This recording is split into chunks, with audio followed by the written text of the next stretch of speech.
बिस्मिल्लाहिर्रहमानिर्रहीम। अस्सलाम वालेकुम जी। तो आज हम बनाएंगे मक्खन मलाई की तरह दिखने वाले और खाने में टेस्टी से ये बैंगन की रेसिपी। तवा बैंगन बनाएंगे, मिनटों में बनते हैं और बहुत ही मज़े के बनते हैं। ज़रूर बनाकर ट्राई कीजिएगा। चलो फिर बिना टाइम वेस्ट किए हुए बनाते हैं इस प्यारी सी रेसिपी को। इस रेसिपी को बनाने के लिए सबसे पहले चाहिए होंगे हमें ताज़ा फ्रेश बैंगन। बैंगन लेने हैं यहाँ बड़े साइज़ के और फ्रेश होने चाहिए। अगर आप बासी लेंगे, पहले से पड़े हुए लेंगे तो उनके बीज बहुत हार्ड हो जाते हैं और बड़े बड़े हो जाते हैं।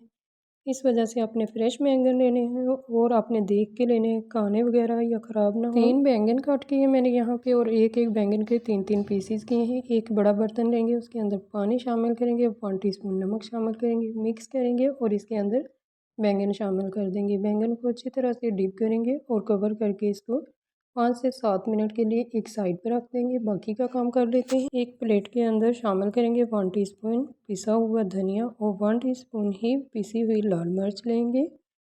1/4 टीस्पून हल्दी पाउडर लिया है। नमक शामिल करेंगे टू टेस्ट के हिसाब से। अब हम शामिल करेंगे भुना कूटा ज़ीरा पाउडर 1 टेबल स्पून, या आप ज़्यादा भी ले सकते हैं। और 1 टेबल स्पून ही मैंने यहाँ लिया है बेसन। इसको अच्छी तरह से छान लिया था और अब तमाम चीज़ों को हम मिक्स कर देंगे। यहाँ पे मिक्सिंग आपने अच्छे से करनी है। अब बैंगन को चेक कर लेते हैं। बैंगन हम निकालेंगे बाहर पानी से। जब आप पानी में इस तरह से डिप करके रखते हैं तो फ्रेश हो जाते हैं। बहुत ही प्यारे से ये फ्रेश लग रहे हैं। इनको निचोड़ के बाहर निकाल लेंगे तमाम बैंगन को एक प्लेट में।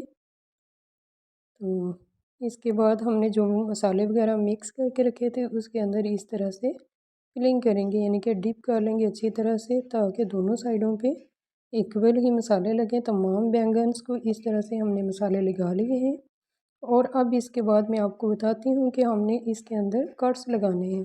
इस तरह से जब हम कट्स लगाएंगे डीप दोनों साइडों पे, तो जो मसाले वगैरह हम इसके ऊपर अप्लाई करेंगे वो अंदर तक अच्छी तरह से लग जाएंगे। अंदर से भी हमारी जो बैंगन बन के तैयार होंगे वो टेस्टी और स्पाइसी ही बनेंगे।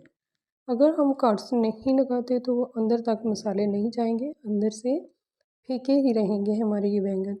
इस तरह से अगर हम कट्स लगा के बनाते हैं तो बहुत ही मज़े के टेस्टी से बन के तैयार होते हैं। तमाम बैंगन्स पे कट्स लगा लिए हैं। अब जो मसाले बचे हुए थे उनको दोबारा से अप्लाई करेंगे दोनों साइडों पे। आधी प्याली यहाँ पे दही ली है और इसके अंदर शामिल करेंगे धनिया पाउडर 1 टीस्पून, पिसी हुई लाल मिर्च 1/2 टीस्पून शामिल करेंगे और इसके बाद हल्दी पाउडर 1/4 टीस्पून शामिल करेंगे। गरम मसाला शामिल करेंगे 1/2 टीस्पून। इसके बाद शामिल करेंगे कश्मीरी मेथी, जो कि बहुत ही प्यारी खुशबू के लिए इस्तेमाल की जाती है। 1 टेबल स्पून नमक टू टेस्ट हम शामिल करेंगे। तमाम चीज़ों को अच्छी तरह से मिक्स कर लेंगे। मिक्सिंग यहाँ पे अच्छे से करनी है और मिक्स करने के बाद साइड पे करके ढाँप देंगे। एक पैन लेंगे, इसके अंदर घी शामिल करेंगे 2 से 3 चम्मच, बहुत ज़्यादा घी नहीं शामिल करेंगे।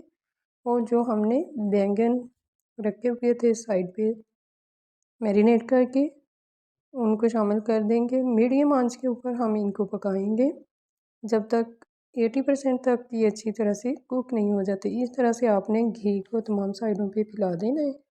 मेरे पास ये था नॉन स्टिक पैन। अगर आपके पास नॉन स्टिक पैन नहीं तो हो सकता है कि थोड़ा सा घी ज़्यादा शामिल करना पड़े। थोड़ी थोड़ी देर के लिए कवर करके हमने इनको पकाना है ताकि अंदर से स्टीम के साथ अच्छी तरह से पक जाए।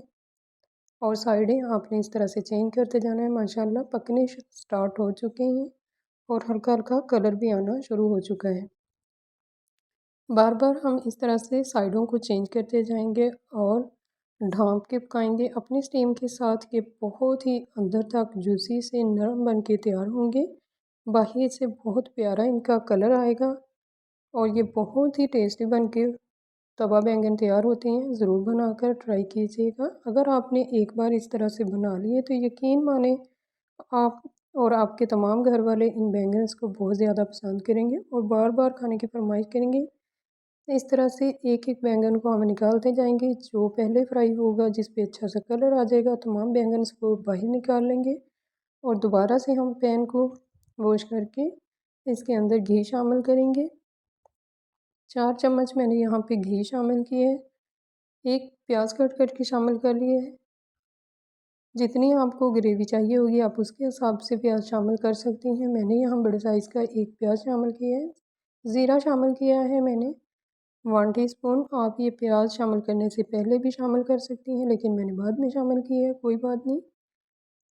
हाफ़ टी स्पून लहसुन का पेस्ट है, हाफ़ टी स्पून अदरक का पेस्ट है, 1 चम्मच यहाँ पे हरी मिर्च का पेस्ट है। तमाम चीज़ें शामिल कर दी थी। उसके बाद जो कि मैंने दही रखा हुआ था, मसाले मिक्स करके वो भी शामिल कर दिए। इन तमाम चीज़ों के साथ प्याज को अच्छी तरह से फ्राई करेंगे। मैंने प्याज को यहाँ पे ओवर कुक नहीं किया, क्रंची सा ही रखा है। आपके सामने माशाल्लाह बहुत ही खूबसूरत सी लुक इसकी नज़र आ रही है।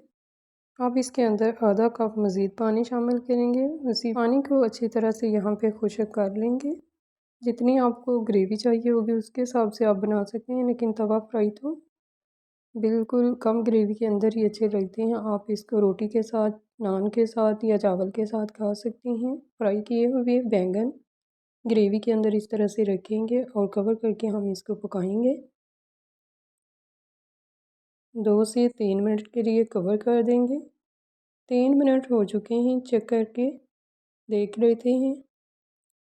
और अब इसके अंदर धनिया शामिल करेंगे यहाँ पे, लेकिन इसके बाद थोड़ा सा मुझे ग्रेवी ज़्यादा चाहिए थी, मैंने थोड़ा सा पानी शामिल किया है। पानी इसका ऊपर नहीं शामिल करेंगे, बैंगन्स के साइड पे शामिल करेंगे ताकि वो नीचे जाए और नीचे से बैंगन अच्छी तरह से पक जाएं। ऊपर से हमारी लुक इसी तरह से रहे। इसको यहाँ पे भी आपने तमाम साइडों से बैंगन्स को पलटते हुए पका लेना है ताकि दोनों साइडों से इक्वल ही स्टीम के साथ ये पकें। बहुत ही टेस्टी बन के तैयार होते हैं जब ये ढाँप के स्टीम के साथ पकते हैं।